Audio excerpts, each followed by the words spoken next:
আসসালামু আলাইকুম। আজকে দেখাবো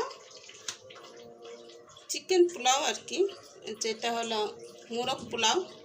তা চিকেন পোলাও আর মোরগ পোলাওর মধ্যে তফাৎ আর কি। আমি এভাবে করে কেটে নিয়েছি সব মুরগিগুলো। তা থাইগুলো একটু করে কেটে নিয়েছি, একটা বড় মুরগি তো তাই একটু মাঝখান থেকে একটু কেটে নিয়েছি। তা এখন আমি এগুলোকে ম্যারিনেট করে নেব। ম্যারিনেট করার জন্য আপনি যা যা দিতে চান আর কি সবই আমি এখানে দিয়ে দেবো। এখানে দিয়ে দিচ্ছি লবণ স্বাদ পরিমতন, আর দিচ্ছি একটু সামান্য একটু ফুড কালার, হালকা অরেঞ্জ রেড কালার। তা রেড কালারটা সামান্য একটু দিয়ে দেবেন, তাহলে হবে। আর এখানে একটু মরিচের গুঁড়োটা, হালকা একটু মরিচের গুঁড়োটা দিয়ে দেবেন, তাহলে আর কোনো কিছু আর কি হবে না। সুন্দর মতন এটাকে মেখে নিচ্ছি। আমি একটু লাল মরিচের গুঁড়োটা দিয়ে দিলাম সামান্য। এটা আপনাদের ঝাল পছন্দ মতন আপনারা দিয়ে নিতে পারেন।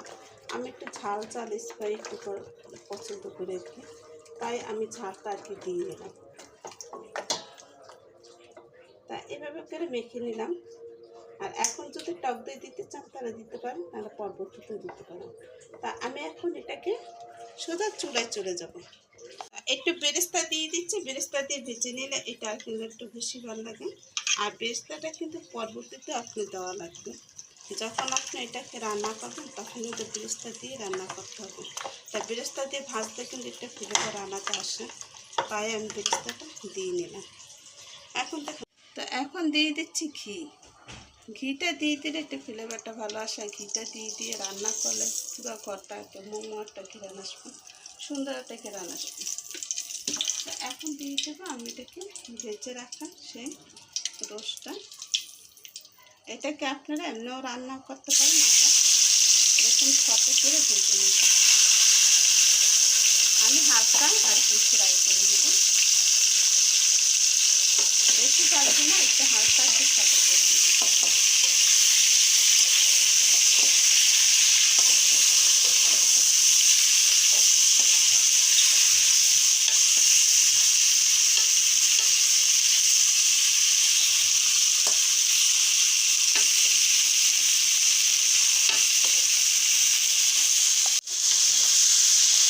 বাস আমি কিন্তু তার বেশি ভাজবো না, তার বেশি ভাজলে কিন্তু এটা ড্রাই হয়ে যাবে।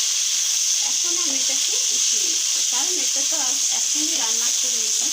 তা একটু ছোটো করে নিলাম, এটা মাংসটা একটু ভালো লাগবে তাই। খুব একটা ভাজলাম না, হালকা একটু ছোটো করে নিলাম। আর এটা এইভাবে নাড়াল্লা করলেও হয়, একসাথে সব কিছু দিয়ে রান্না করে তা তো হয়। তা এখানে দিয়ে দিচ্ছি দারচিনি, এলাচ, লং, সেগুলো দিয়ে দিচ্ছি।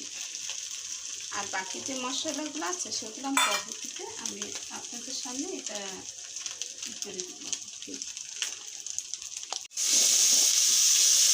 এখন দিয়ে দিচ্ছি একটু লবণ। লবণটাও বুঝে শুনে আপনারা অ্যাড করে দিবেন। এখন দিয়ে দিচ্ছি টক দই, আমি গুলে রেখেছিলাম সেই টক দইটা এখন দিয়ে দিচ্ছি।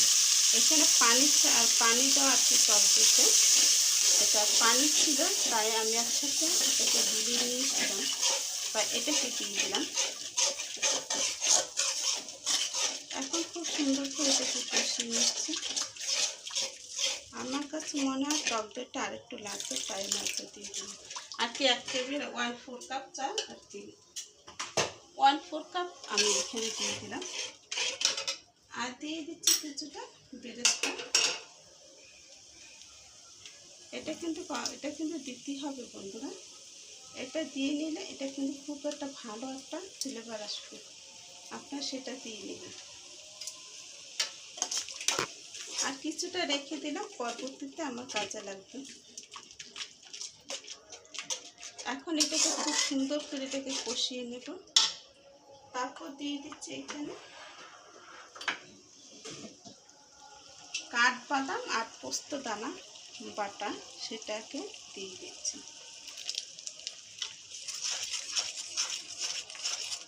এখানে একসাথে দোনোটা একসাথে নিতে পারবেন। আর যদি আপনারা যদি বাড়তি এভাবে করে নিতে চান, সময় যদি লস করতে চান, তাহলে আলাদাভাবে নিতে পারেন, কোনো সমস্যা নেই। কারণ পোস্ত আর বাদাম একসাথে বেটে নিলে এটা সবচেয়ে ভালো, তাড়াতাড়ি করে হয়ে যায়। আর এখন আমি এটা করে কষিয়ে নিব, যতক্ষণ পর্যন্ত তেলটা উপর থেকে না আসবে ততক্ষণ পর্যন্ত এটা কষিয়ে নিতে হবে। তো আপনার স্পেশাল যে মশলাটা থাকবে সেই মোরগ পোলার জন্য, এটা হলো শাহি জিরা, এখানে হলো আপনার কালো আর আপনার সাদা গোলমরিচ, আর এটা হলো আপনার সামান্য একটু জয়ফল আর জয়রতি আর কি এলাচ, কালো এলাচ, লং আর আপনার দারচিনি, এগুলো আমি দিয়ে দিলাম সাদা আর কি সাদা এলাচ। তা আমি যেটুকু রান্না করবো সেই পরিমাণটা আমি এভাবে করে নিয়ে নিলাম।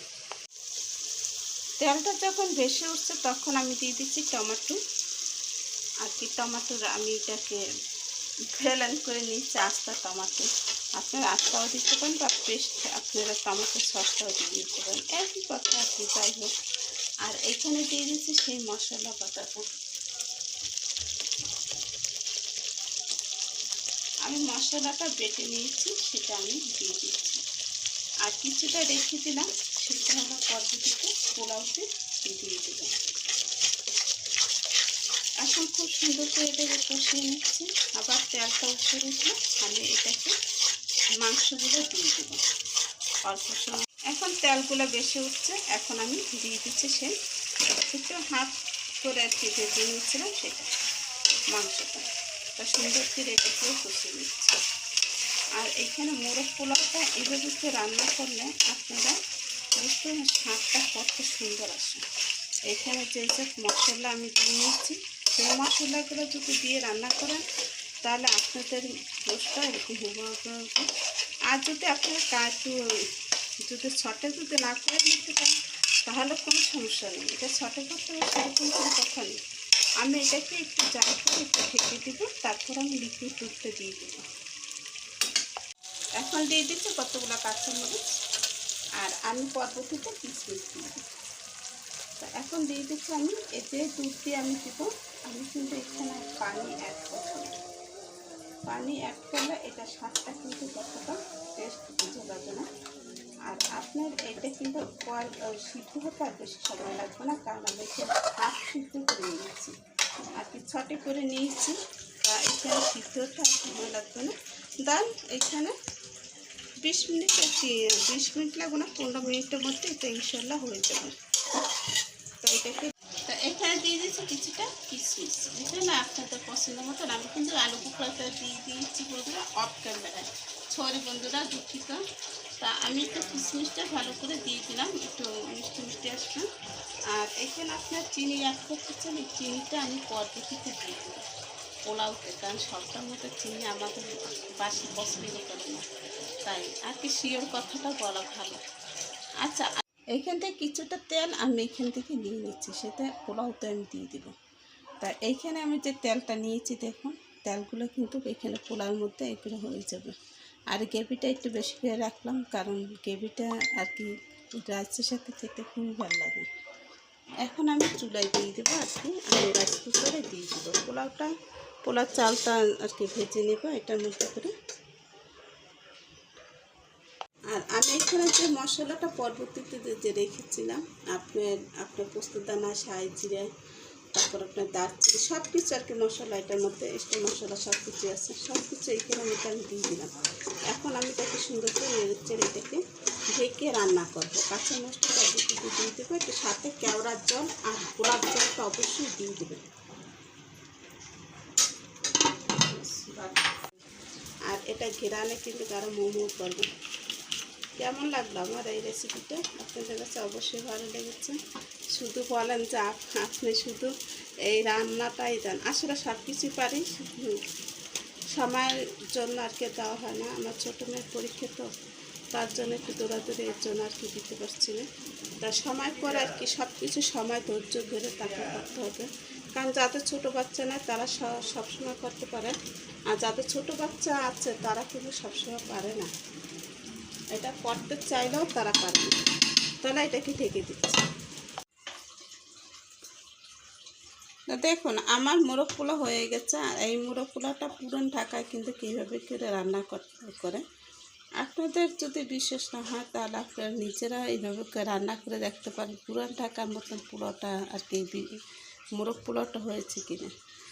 আচ্ছা, আমার রেসিপিটা আপনাদের কাছে অবশ্যই ভালো লেগেছে। ভালো লাগলে অবশ্যই লাইক শেয়ার কমেন্ট করুন, পাশে বেল বাটনটা ক্লিক করবেন। তা আজকের মতন বিদায় নিচ্ছি বন্ধুরা, আল্লাহ হাফেজ।